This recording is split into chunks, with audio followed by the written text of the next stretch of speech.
Pushpa 2വിന്റെ ticket ഒന്നിന് 3000 രൂപ വരെ. കടുത്ത വിമർശനവുമായി രംഗത്തെത്തിയിരിക്കുകയാണ് പ്രേക്ഷകർ. നമസ്കാരം, കൊട്ടാരക്കര മീഡിയയിലേക്ക് സ്വാഗതം. അല്ലു അർജുൻ ചിത്രം പുഷ്പ 2വിനായി ഇന്ത്യൻ സിനിമാ പ്രേമികൾ ഒന്നടങ്കം കാത്തിരിക്കുകയാണ്.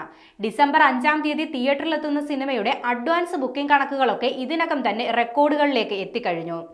അതിനൊപ്പം തന്നെ സിനിമയുടെ ടിക്കറ്റ് ചാർജ് സംബന്ധിച്ച് സോഷ്യൽ മീഡിയയിൽ വലിയ തോതിൽ വിമർശനങ്ങളും ഉയരുകയാണ്. രാജ്യത്തെ പല തിയേറ്ററുകളിലും സിനിമയുടെ ടിക്കറ്റ് നിരക്ക് വളരെ കൂടുതലാണെന്നാണ് സാമൂഹ്യ മാധ്യമങ്ങളിലൂടെ പ്രേക്ഷകർ പറയുന്നത്. ബുക്കിംഗ് പോർട്ടലുകളിൽ 500 രൂപ മുതൽ 3000 രൂപ വരെയാണ് സിനിമയുടെ ടിക്കറ്റ് നിരക്ക് കാണിക്കുന്നത്. ഡൽഹിയിലെ PVR ഡയറക്ടേഴ്സ് പുഷ്പയുടെ ഹിന്ദി 2D പതിപ്പിന്റെ ഒരു ടിക്കറ്റിന് ഈടാക്കുന്നത് 2400 രൂപയാണ്. മുംബൈ മെയ്സൺ ജിയോ വേൾഡ് ഡ്രൈവിൽ ഒരു ടിക്കറ്റിന് 2100 രൂപയും. ഇതിനെതിരെ രൂക്ഷ ഭാഷയിലാണ് പ്രേക്ഷകർ പ്രതികരിക്കുന്നത്.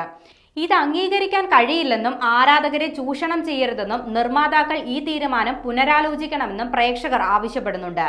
സിനിമ എല്ലാവർക്കും വേണ്ടിയുള്ളതാണെന്നും വരേണ്യവർഗത്തിന് മാത്രമല്ലെന്നും പ്രേക്ഷകർ പറയുന്നു.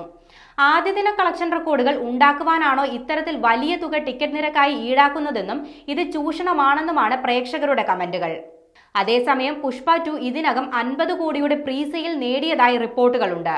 തെലുങ്ക്, തമിഴ്, മലയാളം, ഹിന്ദി, കന്നഡ, ബംഗാളി ഭാഷകളിലാണ് ചിത്രം റിലീസിനെത്തുന്നത്. ലോകം മുഴുവനുമായി 12,000-ലേറെ സ്ക്രീനുകളിലും ഐമാക്സിലും ചിത്രം റിലീസിനായി ഒരുങ്ങുകയാണ്. E4 എന്റർടൈൻമെന്റ്സ് ആണ് പുഷ്പ 2 കേരളത്തിലെത്തിക്കുന്നത്.